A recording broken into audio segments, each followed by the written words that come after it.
inson uxlaganda o'zi bilmagan holda yotgan holatini o'zgartirib turadi. Kim sanagan? Kechqurun necha marta to'ntallasiz. Endi qiziqib qarab ko'rsanglar chiqadi. 15 minut der ekan. Shu kuzatganlar 10 minut har xil ekan. Bilasizmi?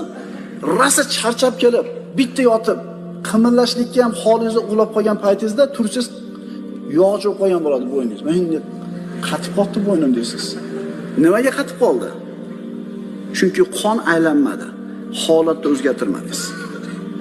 Ulamolar aytadi, mana shu tib ulamolari insonni tanasida mana asablar bor, nervlar bor. Ular bosimni his qiladi. Bir xil holatda inson 15 minutmida, 20 minutmida qimillamay yotsa, poylar uzoqroq ezilib qolsa, mana shu asab markazlari, nuqtalari miyaga xabar yuboradi, signal yuboradi. Qimillat deb.